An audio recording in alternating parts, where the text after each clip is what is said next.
নমস্কাৰ, মই ৰাণা গগৈ। প্ৰতীক হাজালাৰ কামত সম্পূৰ্ণ সন্তুষ্ট নহয় চৰকাৰ। NRCৰ প্ৰসংগত সদনত এই মন্তব্য প্ৰকাশ কৰিছে চন্দ্ৰমোহন পাটোৱাৰীয়ে। আনহাতে বাংলাদেশী সীমান্তৱৰ্তী জিলাসমূহত 20% পুনৰ পৰীক্ষণৰ বিবেচনা চৰকাৰৰ, অন্য জিলাত 10% পুনৰ বিবেচনা চৰকাৰৰ আৰু NRCৰ পুনৰ পৰীক্ষণৰ ক্ষেত্ৰত পূৰ্বৰ সমন্বয়কে কোনো ধৰণৰ গুৰুত্ব নিদিলে বুলি মন্তব্য প্ৰকাশ কৰিছে চন্দ্ৰমোহন পাটোৱাৰীয়ে। আৰু কি মন্তব্য প্ৰকাশ কৰিছিল মন্ত্ৰী চন্দ্ৰমোহন পাটোৱাৰীয়ে NRC সন্দৰ্ভত চাওঁ আহক। NRCৰ ক্ষেত্ৰত আমি একদম সম্পূৰ্ণ ক্লিয়াৰ। NRC সম্পৰ্কত আমি সম্পূৰ্ণ ক্লিয়াৰ, কাৰণ মাননীয় মুখ্যমন্ত্ৰীয়ে গভৰ্ণমেণ্টৰ স্থিতি ইতিমধ্যে ক্লিয়াৰ কৰিছে। আমি NRCখন যেতিয়া প্ৰস্তুত হৈছে, আমাৰ মাননীয় সদস্যগৰাকীয়ে যিটো কথা কৈছে যে যাৰ নাম সোমাল, যাৰ নাম নোসোমাল, কিয় নোসোমাল, কি হ'ল, এই গোটেই কথাখিনি প্ৰশ্ন আছে। ঠিক তেখেতে ঠিকে কৈছে কথা।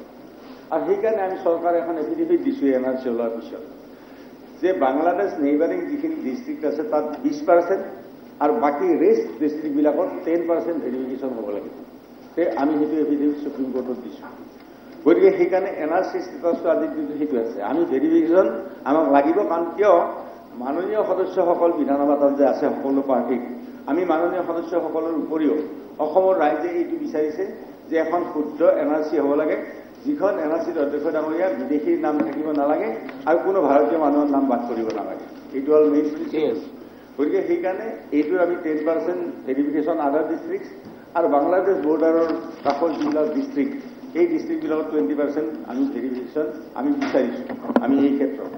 আৰু সুপ্ৰিম কোৰ্টৰ এই ক্ষেত্ৰত NRCৰ পিছত সুপ্ৰিম কোৰ্টৰ কৈছিল যে 10% ভেৰিফিকেশ্যন হ'ব লাগে। কিন্তু আগৰ যিজন মানে কোঅৰ্ডিনেটৰ আছিলে, তো তেওঁ এই কথাখিনি ভালকৈ কাম নকৰিলে। এই কথাখিনি মই কাৰো বিৰুদ্ধে কোৱা নাই, তো তেওঁ ভালকৈ কামখিনি নকৰিলে, যাৰ ফলত এইখিনি নুশুনাৰো হৈ গ'ল। গতিকে